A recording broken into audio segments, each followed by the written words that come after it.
Halo pemirsa, apa kabar? Senang sekali saya Raden Banias dapat kembali menemani Anda dalam sebuah program talkshow yang syarat informasi inspiratif untuk Anda dan juga keluarga. Inilah Bincang Sehati.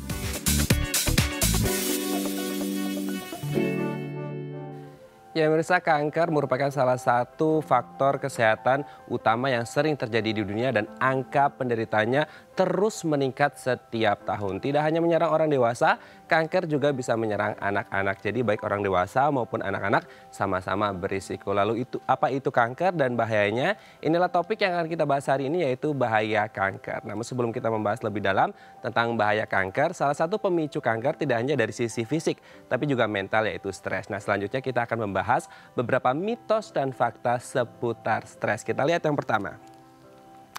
Mitos fakta yang pertama, stres bagian dari hidup, terima saja. Banyak orang bilang bahwasanya setiap manusia yang hidup di dunia ini pasti akan mengalami stres. Baik anak-anak, remaja, dewasa, dan orang tua semuanya pasti akan mengalami stres. Jadi banyak yang bilang juga, ya udah deh terima aja, ya udah deh pasrah aja. Tapi apakah kita sebagai manusia bisa langsung pasrah begitu saja, menerima keadaan semuanya tapi tidak mencari solusi? Atau kita sebagai manusia harus solutif, harus mencari solusi dari setiap permasalahan yang kita hadapi supaya tidak stres? Nanti kita akan membahasnya ya.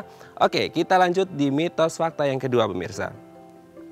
Banyak kerja memicu stres. Nah, banyak kemudian mungkin ini sering terjadi di kota-kota besar di mana banyak pria dan wanita karier yang harus hidup dari pagi berangkat, pulang malam sehingga akhirnya mereka bisa disebut workaholic dan akhirnya memicu stres. Apakah kemudian stres ini ada hubungannya dengan tingkat atau beban kerja yang dialami oleh orang-orang tersebut?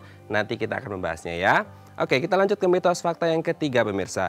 Stres terjadi akibat tekanan eksternal. Apakah selalu seperti itu ketika orang mengalami stres? Selalu faktornya dari faktor eksternal atau faktor luar? Atau memang juga ada faktor internal dari diri orang tersebut yang bisa menyebabkan stres? Nanti akan kita bahas ya.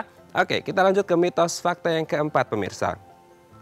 Stres identik dengan air mata. Nah, banyak orang bilang bahwasanya ketika orang mengalami stres, maka salah satu hal yang pasti dilakukan adalah menangis. Apakah memang semua orang yang mengalami stres akan selalu menangis dan mengeluarkan air mata? Atau ada juga nih orang yang stres tapi tidak bisa mengeluarkan air mata atau menangis? Nanti akan kita bahas ya. Oke, kita lanjut ke mitos fakta yang kelima. Stres hilang dengan tertawa. Nah, mungkin ini maksudnya adalah ketika kita mengalami stres, kita coba menghibur diri kita dengan tertawa, dengan menghibur diri kita, dengan melakukan hal-hal yang fun. Tapi apakah kemudian stres itu bisa selalu hilang dengan tertawa? Nanti kita akan membahas di segmen selanjutnya dengan pakarnya langsung. Tetap bersama kami di Bincang Sehati.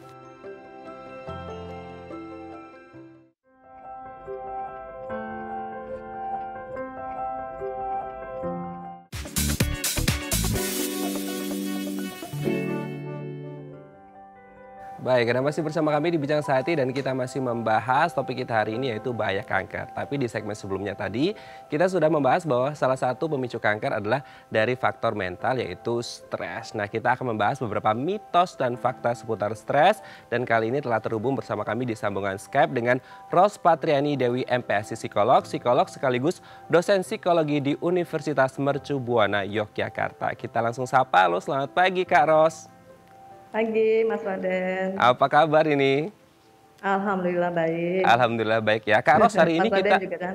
Iya, betul sekali. Oke, Kak Ros, hari ini kita akan membahas beberapa mitos atau fakta seputar stres seperti itu. Karena kita tahu bahwasanya stres ini tidak hanya menjadi faktor mental seperti itu, tapi juga bisa berpengaruh juga ke fisik atau psikosomatis seperti itu ya. Nah, kalau berbicara tentang stres, ternyata salah satu bisa memicu kanker. Nah, kalau berbicara stres, kita akan coba lihat beberapa mitos dan fakta seputar stres ya Kak Ros ya. Yang pertama adalah stres bagian dari hidup, terima saja. Apakah kemudian semua makhluk hidup, semua manusia di dunia ini pasti mengalami stres? Jadi orang pikirnya ya udah deh terima aja, ya udah deh pasrah aja. Kita sebagai manusia nggak bisa ngapa-ngapain, ya udah terima aja tanpa memberikan solusi gitu. Menurut Kak Ros seperti apa? Oke, mungkin sebelum menjawab pertanyaan saya kilas tentang stresnya, pengertian apa tentang stres gitu ya. Jadi stres itu kan adalah respon yang alami ya, yang dimunculkan oleh tubuh ya secara fisiologis. Nah, nanti tubuh itu melihat itu sebagai ansamankah, bahaya atau tantangan. Nah, itu nanti responnya bisa bermacam-macam. Nah, tadi katanya stres bagian dari hidup itu jelas ya, yes ya. Tapi apakah kita hanya pasrah gitu ya, menerima begitu saja? Nah, yang penting di sini adalah bagaimana kita mengelolanya. Makanya dari respon tadi yang dimunculkan ada sistem fight or flight. Ya, kalau kita merasa bahwa stres itu bisa kita hadapi, ya kita melawannya, ya menghadapinya. Tapi kalau misalnya kita merasa atau menilai dari tubuh kita, kan terjadi proses kimiawi nih Mas di dalam tubuh Ya. kita ketika adanya stres. Nah, kita berarti memilih untuk lari atau flight. Nah, jadi kalau misalnya dikatakan bahwa bagian dari hidup sudah pasti, tapi copingnya ya kalau di psikologi itu ada istilah coping, Mas. Mhm. Jadi bagaimana kita mengelola stresnya itu. Nah, copingnya itu bisa ada dua tipe biasanya ya, ada emosional fokus coping dan ada problem fokus coping. Dan jangan lupa stres itu ada dua tipe juga. Mhm. Ya, ada yang namanya eustress yang berdampak positif pada tubuh kita dan yang namanya distress. Nah, ini Mhm. yang agak mengkhawatirkan gitu Mhm. ya.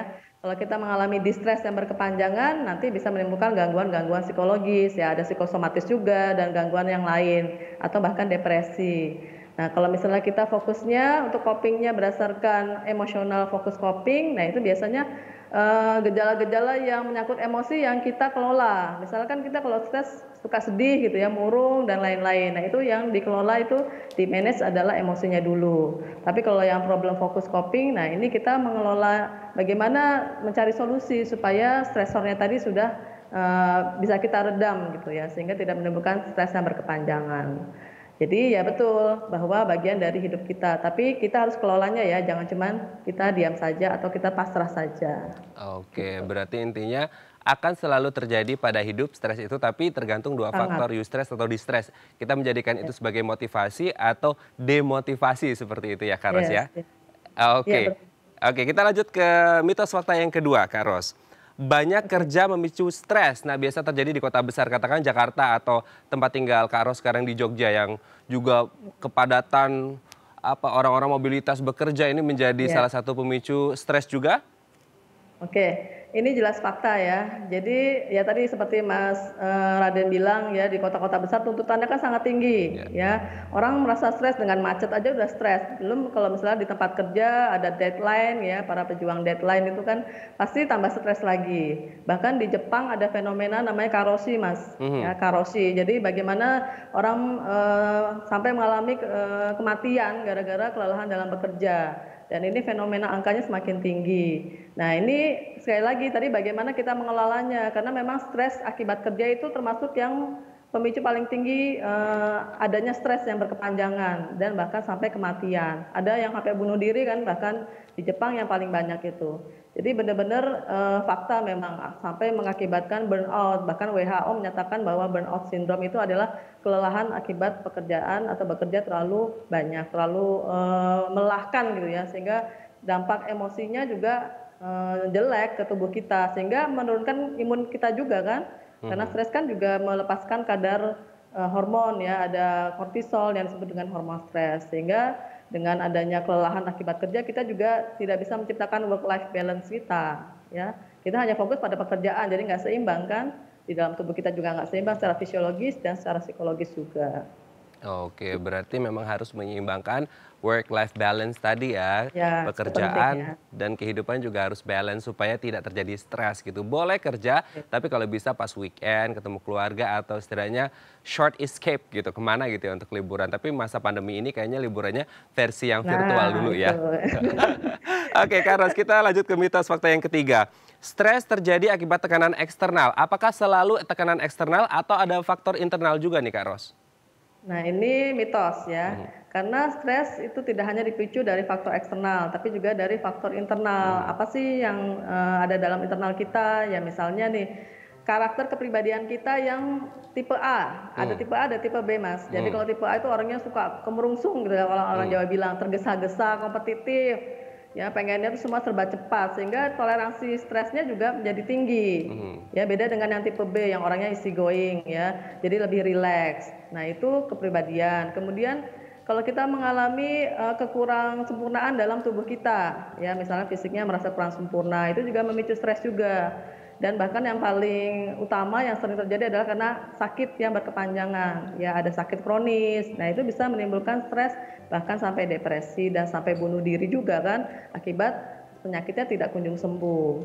Jadi mitos ya kalau hanya dari faktor eksternal saja. Oke, berarti apakah ini ada kaitannya nggak sih Kak Ros dengan tipe orang ekstrovert dengan introvert?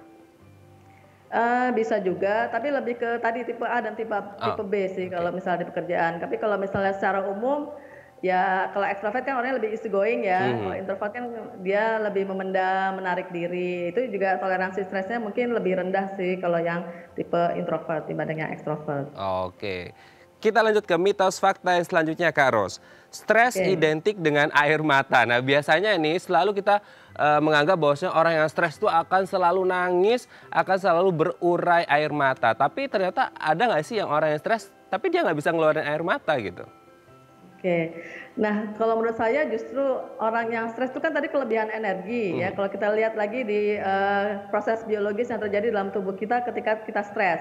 Kita itu mengalami kelebihan energi harusnya Mhm. pada saat stres ya, sehingga sampai ada yang pengen nonjok rasanya ya kan, pengen Mhm. mukul, pengen nendang dan lain-lain. Karena glukosa yang menjadi bahan bakar itu membuat kita semakin ya ingin rasanya meluapkan energi kita gitu. Mhm. Nah, jadi kalau misalnya menangis itu hanya sebagai salah satu bentuk katarsis aja sih, Mas. Katarsis kan bagaimana kita melampiaskan ekspresi emosi kita gitu ya, dengan cara masing-masing ada yang menangis. Nah, menangis bisa jadi nggak harus selalu identik dengan stres, orang bisa macam-macam ya cara katarsisnya. Tapi menangis pun juga sehat kok, Mas, Mhm. katanya. Karena dia mengeluarkan hormon endorfin, jadi membuat kita lebih rileks. Mungkin membuat kita tenang sejenak ya, sehingga bisa berpikir jernih ke depannya gitu. Jadi bagaimana nanti coping stresnya, nah kita yang penting rileks dulu. Nah salah satu caranya mungkin dengan menangis tadi. Tapi Oh. nggak identik ya stres dengan menangis atau mengeluarkan air mata. Oke, jadi tidak selalu identik orang yang stres mengeluarkan air mata, tapi ketika menangis pun tidak apa-apa karena Nggak menangis apa-apa. bisa mengeluarkan hormon endorfin yang bisa membuat kita lebih rileks dan tenang ya. Ya. Oke, kita lanjut ke mitos fakta yang terakhir nih Kak Ros. Stres Oke. hilang dengan tertawa. Nah, mungkin ini cara kita menghibur diri dengan tertawa, dengan membuat suasana menjadi bahagia, tapi juga jangan kebablasan tertawa terus, nanti dikira stres beneran ya Kak Ros ya. Gimana nih? Oke, ini juga antara mitos dan fakta ya. Ya. Jadi sama dengan menangis, tertawa itu sebagai salah satu terapi saja sih. Hmm. Ya, ada terapi tertawa karena tadi tertawa itu sehat. Bahkan katanya orang yang sehat itu yang bisa menertawakan dirinya sendiri. Ya. Ya, tadi sekali lagi ada hormon endorfin juga yang keluar pada saat kita tertawa gitu ya. Kita berkumpul dengan teman-teman, kita tertawa bersama, itu kan kita membuat rileks. Ya, tadi karena hormon endorfinnya keluar. Jadi tertawa hanya sebagai salah satu bentuk terapi saja sih Mas, untuk rilis stres kita, ya untuk menurunkan kadar stres kita. Gitu. Jadi bisa hilang stresnya, tapi mungkin untuk stres-stres tertentu saja ya. Kalau yang stresnya berat gitu kan, belum tentu juga hanya dengan tertawa gitu. Oke, berarti memang harus ada treatment lebih lanjut seperti itu ya. Baik, Ya, terima betul. kasih Mbak Ros Patriani Dewi MPSI Psikolog, Oke, psikolog sama-sama Mas sekaligus dosen Raden. psikologi di Universitas Mercubuana Yogyakarta. Sehat-sehat terus, salam untuk keluarga. Baik pemirsa, selanjutnya kita akan membahas tentang apa itu kanker dan bahayanya. Bagi Anda yang memiliki pertanyaan, Anda bisa menghubungi kami di nomor 021 290 32644 atau DM Instagram kami di @bincangsehati.tv. Kami akan segera kembali.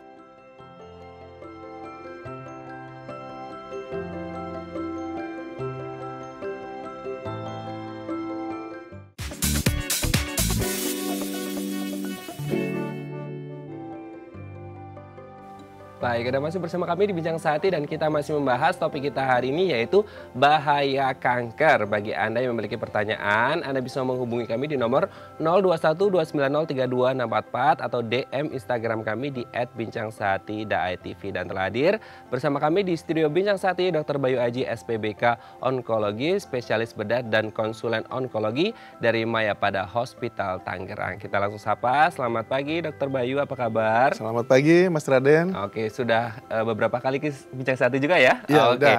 Dok, ini kalau kita berbicara hari ini tentang bahaya kanker. Ya. Mungkin banyak orang yang mendengar kanker itu menjadi salah satu momok gitu di masyarakat. Bahwasanya kalau ada kanker gitu kan langsung ngelihat teman kita mungkin divonis gitu ya, ada kanker gitu. Ya. Kemudian kita langsung karena itu sangat menjadi momok yang sangat menakutkan gitu kan. Ya. Tapi kalau berbicara kanker itu sendiri apa sih, Dok? Ya. Kanker itu merupakan tumor ganas. Tumor ganas. Jadi definisi kanker sendiri adalah pertumbuhan sel yang tidak normal, yang tidak terkendalikan, yang bisa menyebabkan kematian. Oke. Berarti kanker dan tumor itu beda? Beda. Oke. Berarti diawali dari tumor dulu atau seperti apa? Kalau tumor itu bisa jinak, bisa ganas. Oh. Kalau tumor jinak, ya namanya tumor. Mhm. Kalau misalkan tumor ganas, itu nama lainnya kanker. Oke. Berarti tumor jinak ya disebutnya tumor, tapi kalau tumor ganas berarti kanker gitu. Apakah kemudian dari perbedaan itu sendiri, tumor jinak yang disebut tumor ini masih bisa diobati dan tumor ganas alias kanker ini masih bisa diobati juga atau tergantung stadiumnya? Ya.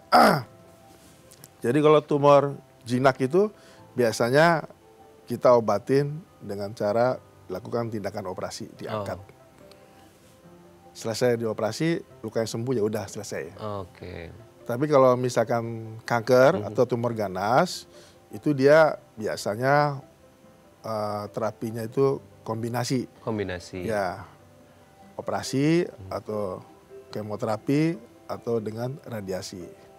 Jadi biasanya dengan kombinasi. Kombinasi itu ya. Oke, kalau yang tumor jinak mungkin selesai dioperasi, tapi kalau ini ada operasi, ada radiasi, ada kemoterapi seperti itu ya. Nah, dengan treatment yang begitu luar biasa di kanker itu sendiri, faktor pemicunya apa saja sih dok? Penyebabnya?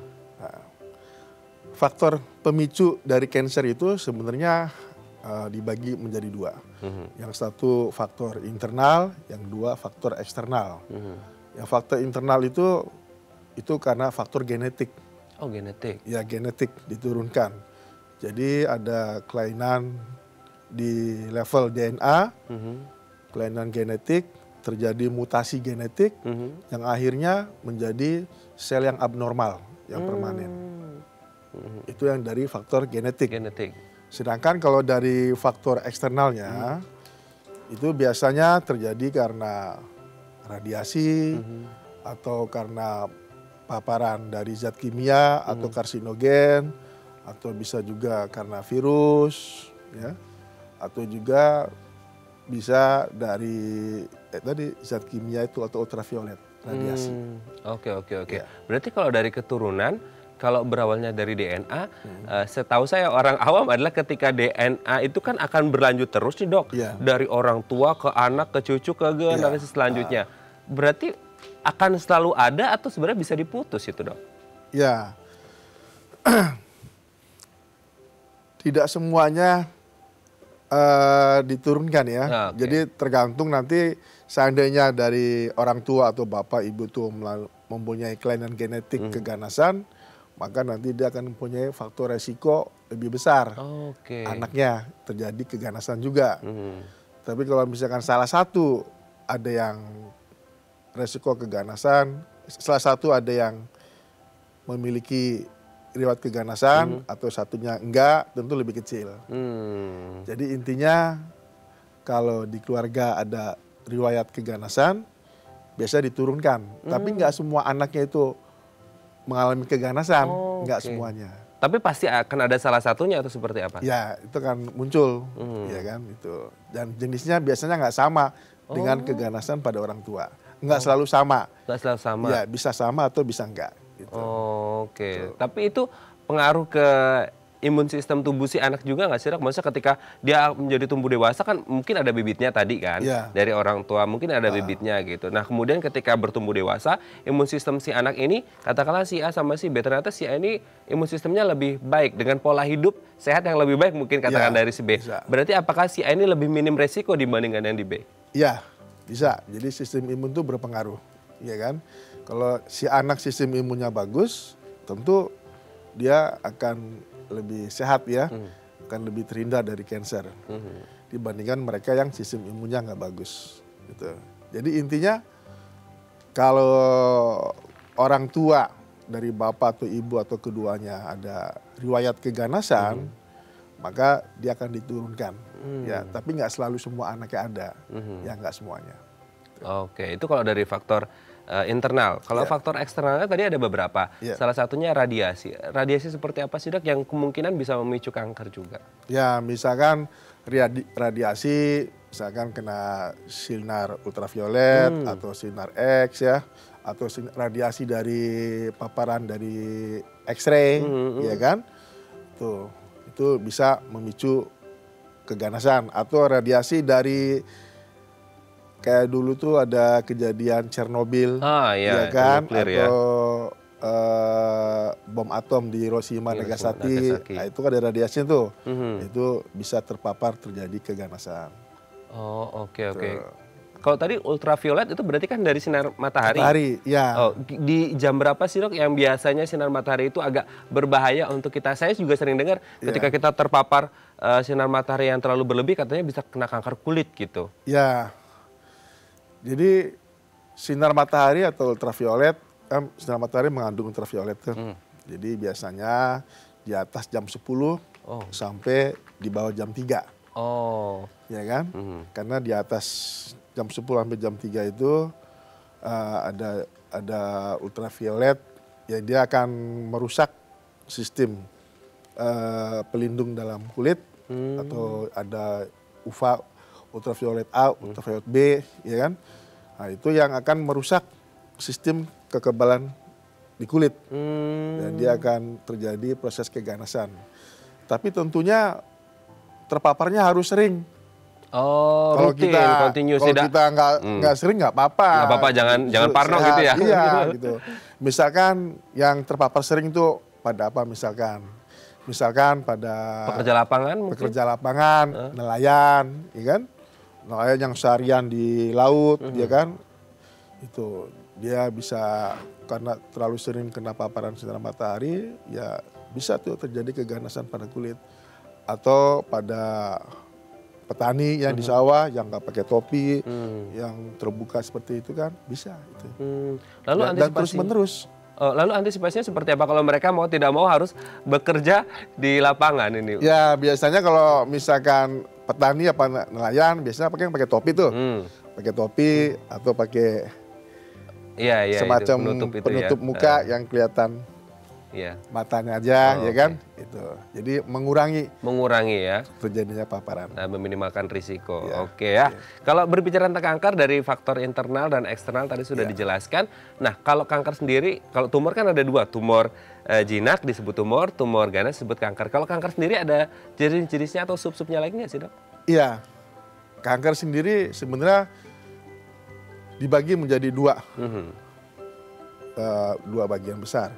Yang pertama kanker solid, yang kedua non solid.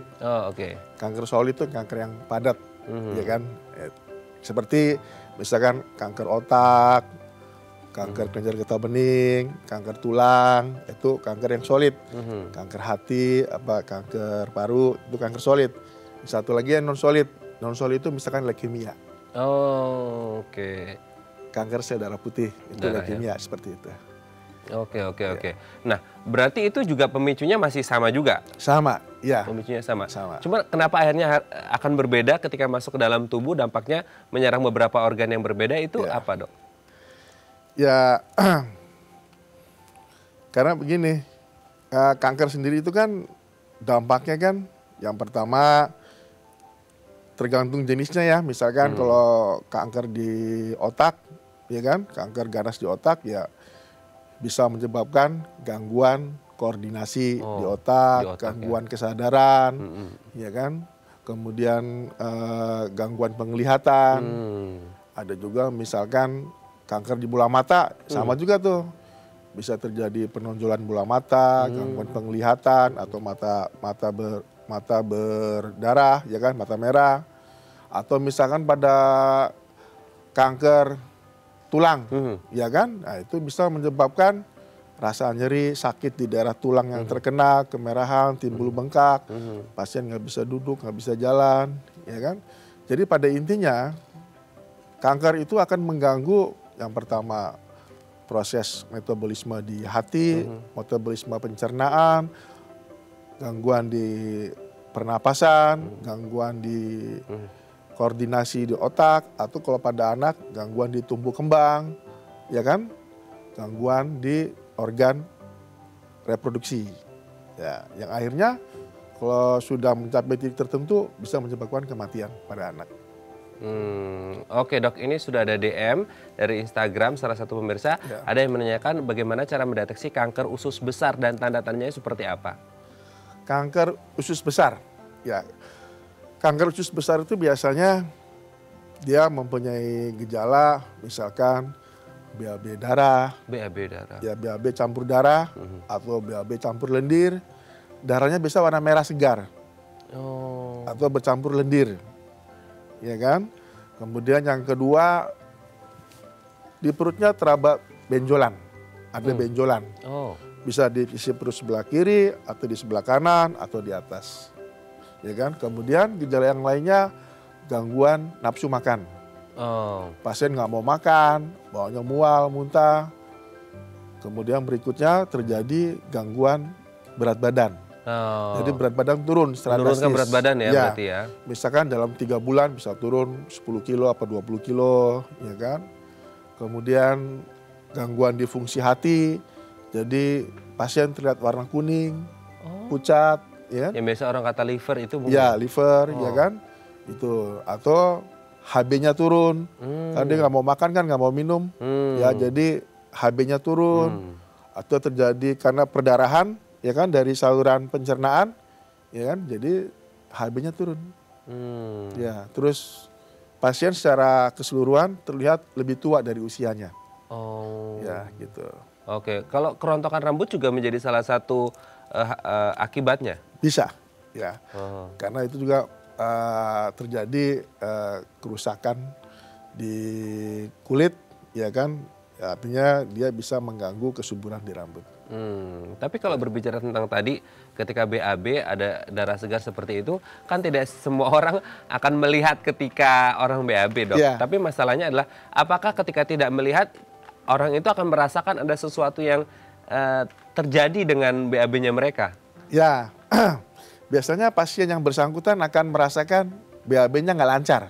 Oh, oke. Misalkan BAB-nya 1 minggu sekali, Oh, atau 2 minggu sekali, oke. atau keluar BAB-nya seperti kotoran kambing, Oh. kecil-kecil, hitam gitu, ya kan? Atau bisa juga BAB-nya mencret. Oh, bisa berbeda-beda seperti itu ya? Iya, mancur, mencret, ya kan? Karena terjadi sumbatan di usus besar.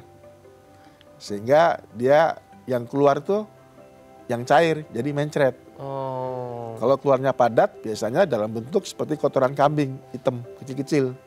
Nah, seperti itu. Oke, berarti memang banyak gejala dan tanda-tandanya ya. Ya. Semoga ini bisa menjawab pertanyaan pemirsa Dai TV yang sudah menanyakan di live Instagram kita. Dan nanti kita akan membahas lebih lagi dok tentang bahaya kanker. Baik, bagi pemirsa yang memiliki pertanyaan, Anda bisa menghubungi kami di nomor 021 290 32644 atau DM Instagram kami di @bincangsati.tv. Kami akan segera kembali.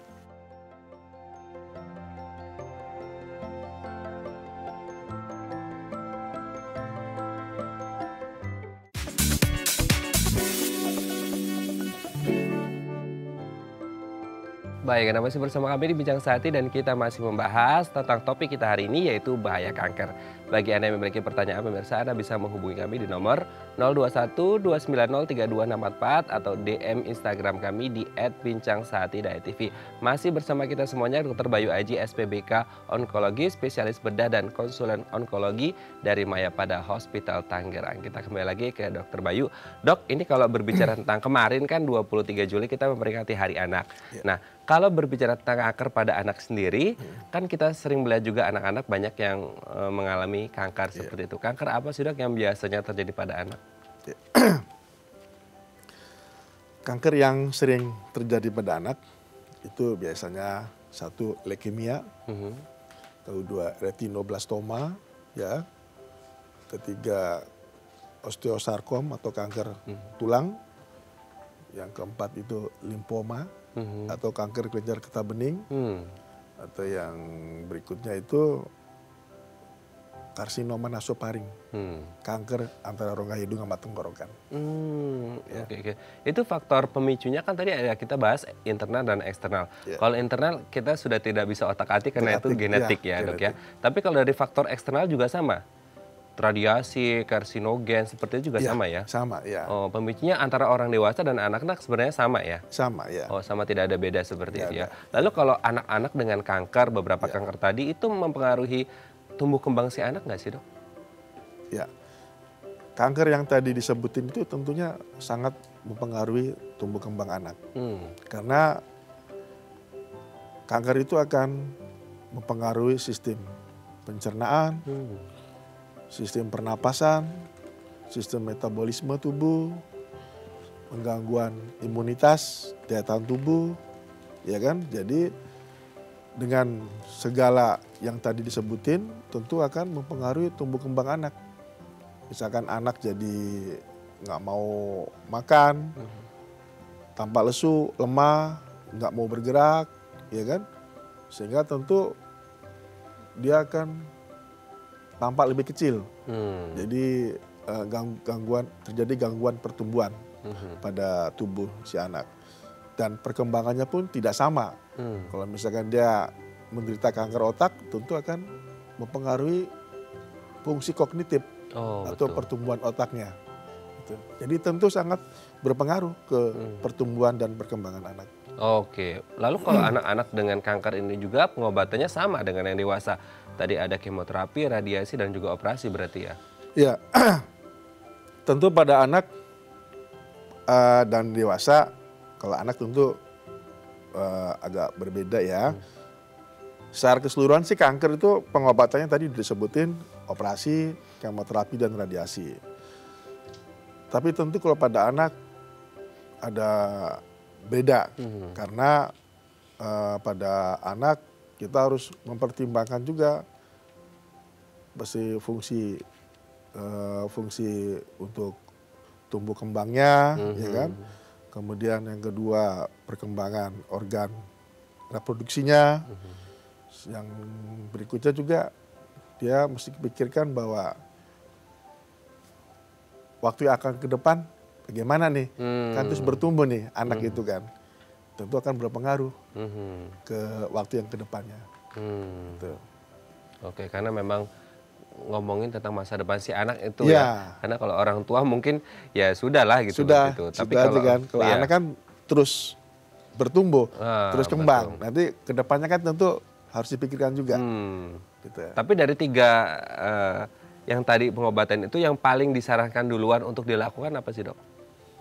Tergantung jenis kansernya. Oh, oke. Ya kan? Kalau misalkan leukemia tentu dengan kemoterapi atau transplantasi sum tulang, ya kan kalau leukemia. Tapi kalau misalkan dia tumor padat, misalkan tumor tulang, osteosarkom, atau tumor dari nefroblastoma, ya kan, atau neuroblastoma, kalau bisa kita operasi, ya kita operasi, kita angkat, kemudian dilanjutkan dengan kemoterapi dan radiasi. Oke, Dok, ini sudah ada penelpon. Ya. Kita akan coba angkat penelponnya. Halo, selamat pagi. Dengan siapa di mana? Halo. Halo. Bisa dengar suara kami?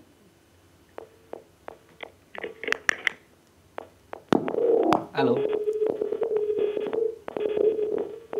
Oke, sepertinya ada gangguan sinyal atau teknis. Nanti kita akan coba hubungi lagi penelponnya. Tapi kalau berbicara tentang, berarti memang anak-anak juga berisiko seperti itu. Iya. Nah, tapi kalau berbicara tentang gender sendiri, laki-laki dan perempuan, itu ada tidak sih, Dok, yang kemudian yang lebih berpotensi atau memiliki faktor risiko yang lebih besar mengalami kanker? Iya.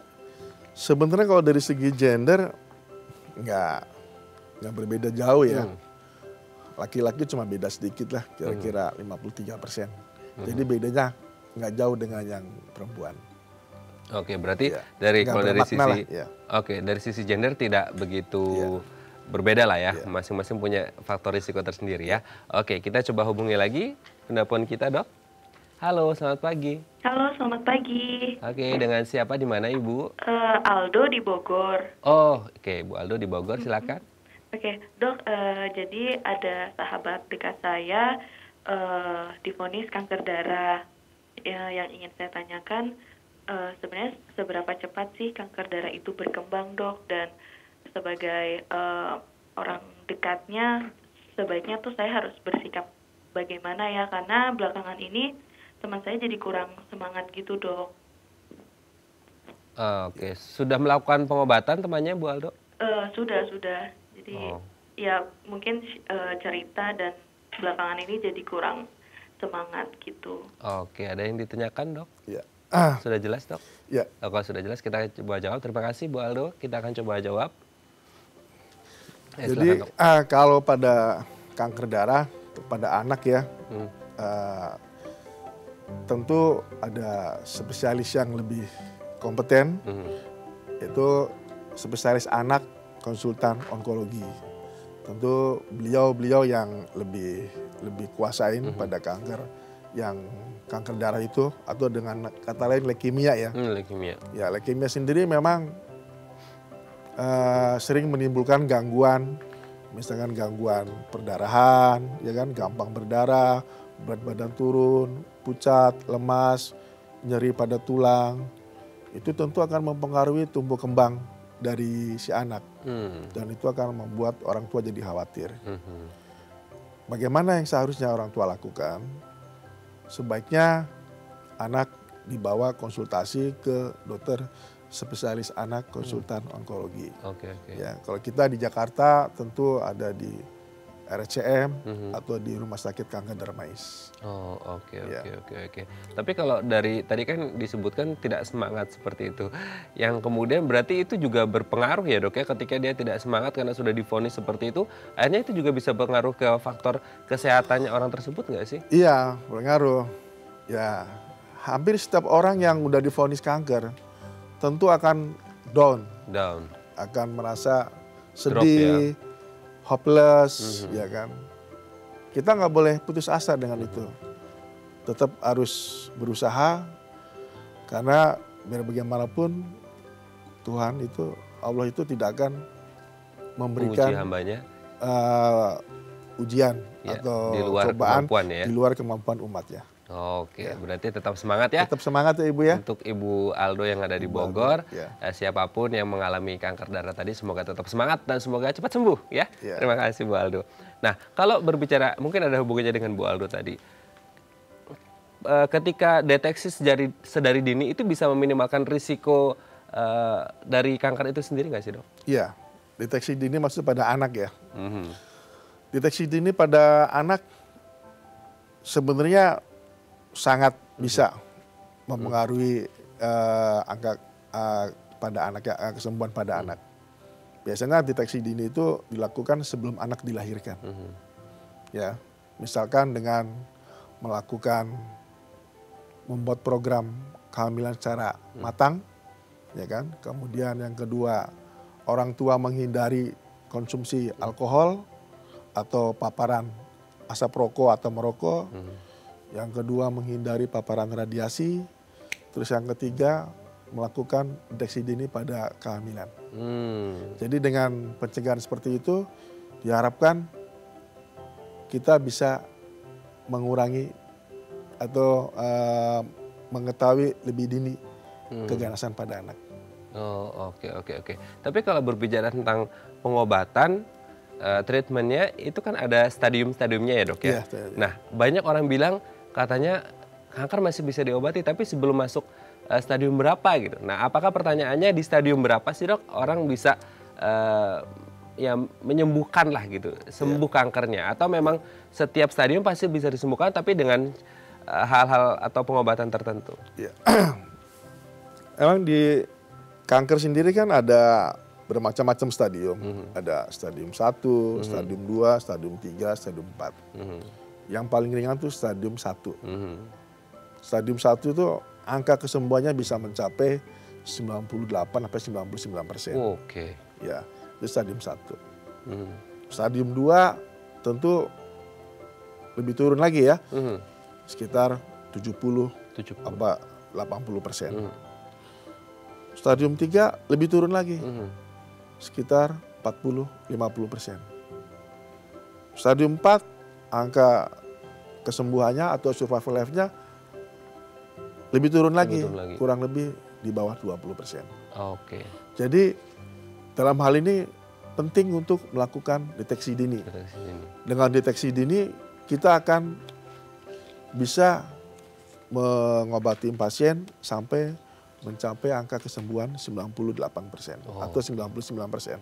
Oke, berarti memang harus mawas diri dan juga bisa melihat dalam diri dia mungkin ada sesuatu yang salah atau sesuatu yang gangguan seperti apa, harus segera cek ke konsultasi. dokter ya. Iya, Oke, baik dok, selanjutnya kita akan membahas beberapa tips supaya bisa meminimalkan terserang kanker di segmen selanjutnya ya dok ya. Bagi Anda pemirsa yang memiliki pertanyaan, Anda bisa menghubungi kami di nomor 0212903244 atau DM Instagram kami di @bincangsehati.itv. Kami akan segera kembali.